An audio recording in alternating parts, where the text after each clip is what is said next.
Welcome back to the Aimmee Kodachian and the Experts Show, where we bring some of the top experts in the world to help you transform your business and personal life. I have a wonderful guest with me, Judi Moreo, my dear friend Judi Moreo. She's internationally known author, speaker, and a publisher. And what else, Judi? A host and everything. Television host, podcast host. Yeah, you name it, I do it. You name it, you do it, right? And also, we're going to have your show very soon. I'm excited about the new show. And tell them a little bit about your new show before we go into my new show is called The World of Books Review. And I'm excited about it because we're going to be talking about other people's books. Yeah. And they've been talking about mine long enough. It's time for me to be talking about someone else's, right? But I love to read. I've been reading since I was a child. In fact, in South Texas, where I grew up, we didn't have a library in my town. Mm-hmm. We got the bookmobile, and the bookmobile was like a bus that had books all on it, and the bookmobile would come to our town, and then we were allowed to go and check out 7 books. And we'd have those 7 books for 2 weeks. And so I stole my brother's card so I could have 14 books. To read in the whole, every day a book. Yeah. Wow, that's a lot of books. So I could read a lot. So I love reading, and I'm really happy with this opportunity you're affording me to do the book reviews, because there's so many books I want to tell people about, especially self-help books. I want to say, read this, it'll help you, it'll make a difference in your life. And a lot of people don't read self-help books. Yes. We're going to have each segment, you said you're going to do different 4 subjects. segments. So one segment I'll be doing on business books, one on self-help, one on novels, romance and fun things, and then one on children's books. That's going to be awesome. Yeah. And especially here in your perspective, because you're great reader, great writer. You wrote 11 books. Yes. You're a publisher, and Yes. who else could give more insight about those beautiful books that you want people to know about and help them? Because this is all about helping people transform their business and personal life. Even if they help their kids, they could help them that too. So. Exactly. And the more that people read, the more they whether it's something to improve themselves or whether it's business or whether it's a novel, the more they read, the more they're going to educate themselves. And the one thing we can never be taken away from us is knowledge. Sure. Are you okay? Can we open the door? We have a... Okay, that's okay. It's fine. This is what happened when you do live shows, okay? It's okay. I hope you're okay. Rosie, she's with us here, and we had to let her out the studio because she was coughing. Yes. In fact, I'm hoping she's going to be okay. I hope she's going to be. No, she's going to be all right. She just was over. She drank the wrong way or something, but she's going to be okay. We'll come back with you right now, and then we are going to talk about. Let's switch the subject now. Going into what is you gonna provide to the Academy? Yes, another one of the programs that I'll be providing to AK and the Experts Academy is on etiquette. And it's an interesting subject because so many people think etiquette is a very snobbish word.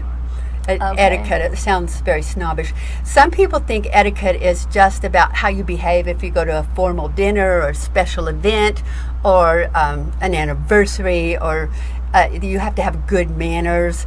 And etiquette is those things, but etiquette is much, much more. Etiquette is about being a leader. And what I mean by that is to be a leader in making other people comfortable, to be a leader in making sure that situations are the way they should be, that things are taken care of and people are taken care of, and that we respect one another. That's what etiquette really is.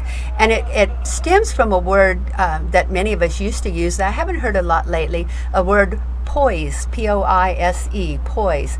And poise means in balance. Things are in balance. And so and it started years ago. The word poise had to do with weights and balances. When the miners used to get a gold nugget or something, and they would take it in and weigh it. They would see if it was poised, meaning is it in balance? And so for us, poise means in balance. So there's visual poise. How do we look? Are we standing up straight? Or are we sitting properly? Do we have a smile on our face? How do we use our hands? How do we use the way we walk, the way we Present yourself. Yes, and so that's visual poise. And so that's a part of etiquette as well. And a lot of times people don't understand that. But there is an etiquette to dressing the right way for the right event. Yes. And so etiquette, it just covers so many things. My big, how do I say this?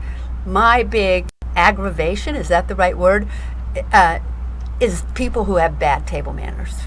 I mean, I could just go on for hours about bad table manners. And I don't mean it, I'm not trying to think that I'm better than they are, but I just you need to be perfect. Yeah, but there is some things, there is limitation when you're not around your family. There are some things that are so offensive, and I Yes. think I talked to you about it on one other show. I mean, for instance, I was having lunch with these people, and this lady picked up her fork, and she was bending the tines on her fork. You know, the tines, that's what those little things are that stick out on the fork.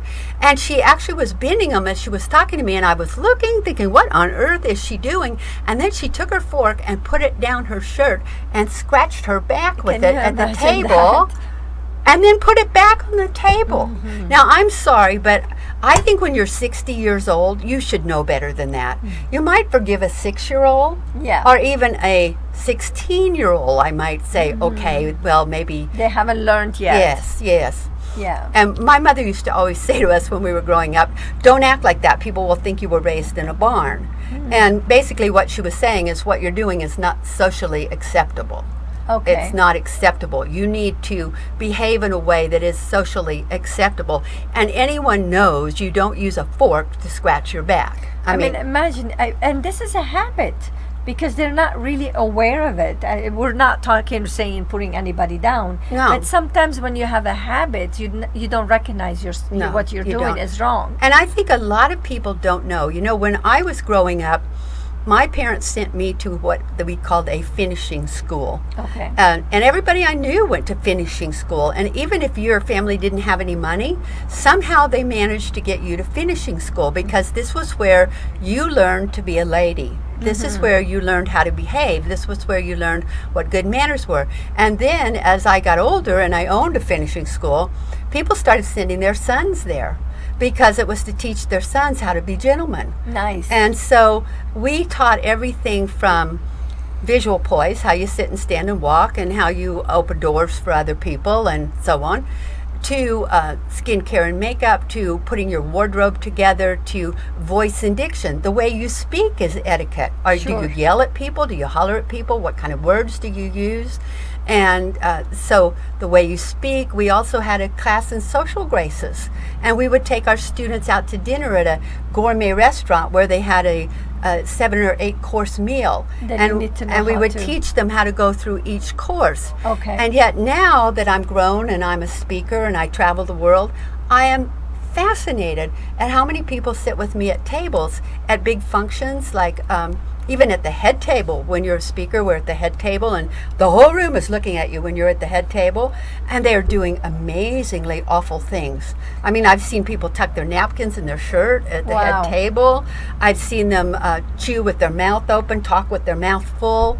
I mean, I'm just shocked that it's endless. But when we come back, we're going to talk about a couple of things, what we need to do to have a better, to have, because good manners, good manners.